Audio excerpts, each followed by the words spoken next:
Welcome to your most favorite channel, Heartbeat. My name is Dr. Amrit Kejriwal. This channel is mainly meant for MBBS students, postgraduates, medical professionals, and all those who may find it a bit more easy.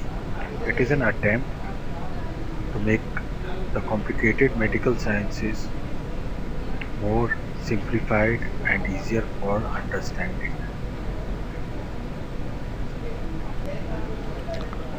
Today we learn something about hemoptysis.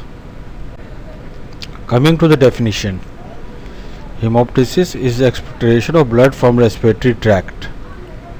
It can come from anywhere from the respiratory tree, mainly below the vocal cords. When a patient comes with hemoptysis to us, we have to see whether there is any bleeding from the nasal cavity or the gastrointestinal tract, and before we think of hemoptysis, these two bleedings have to be ruled out. There are very common causes of hemoptysis. They can be broadly classified into three types: infection, vascular disease, and malignancy. Infections. In viral bronchitis, you can get blood tinged and small volume. Tuberculosis, another cause for hemoptysis. Chronic bronchitis plus superadded infection. Bronchiectasis with acute exacerbations can cause hemoptysis. And fungal infections can also cause hemoptysis. There are various vascular causes. Elevated left ventricular diastolic pressure as seen in mitral stenosis, pulmonary embolism, rupture of pulmonary AV malformation, diffuse alveolar hemorrhage, and the various pulmonary renal syndromes. Coming to the malignancies, bronchogenic carcinoma is one of the commonest causes for hemoptysis. Other malignancies in the lungs, such as carcinoid tumors and metastasis, can also cause hemoptysis. There are other causes of hemoptysis also. One is pulmonary endometriosis, and today with the advancement of technology, diagnostic and therapeutic misadventures also remain a common cause for hemoptysis. Coming to the approach to a patient, take the history of the patient, look for the quantity and amount of bleeding. Massive, some people classify it as 400 ml in every 24 hours. Some say it's 100 to 150 ml at a single time. So massive has got different definitions. In the history, look for infection, fever, chills, cough. Tuberculosis patients will also have weight loss. Malignancy, look for history of smoking or unintentional weight loss. And look for any evidence of chronic lung disease present in the patient.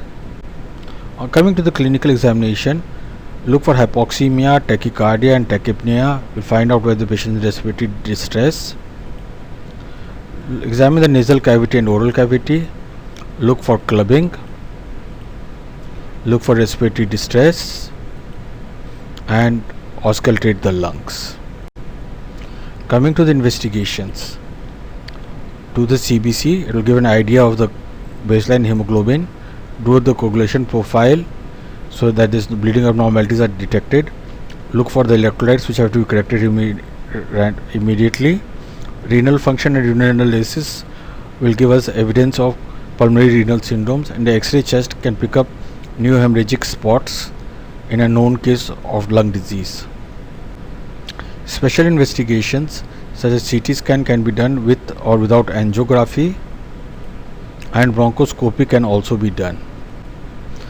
Coming to the principles, protect the airway and the non-bleeding lung. Bleeding side to be kept low and the non-bleeding side to be kept up.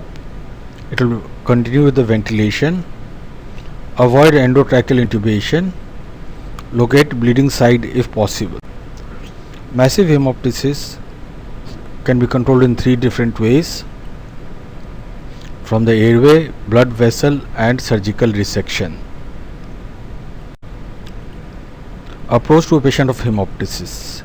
Now, when a patient comes to us with hemoptysis, do the physical examination. Rule out GI bleed and oral cavity. The patient could be having massive bleeding, or patient could be having non-massive bleeding. If the patient is having non-massive bleeding and does not have any risk factors, then you treat the underlying cause. If the patient has persistent bleeding, then do the investigations as advised. And if the patient has risk factors, again you do the same investigations as if the patient has in persistent bleeding. Get a CT scan done. If required, do a bronchoscopy. Treat the underlying cause. But if the bleeding still persists, then you do the lung resection and embolization. Massive bleeding. So if the patient comes to you with massive bleeding, we have to give blood transfusion if possible, if required, and protect the airway. Do the general management of the patient. If the airway is protected and the bleeding stops, then we can do further management once the patient stabilizes.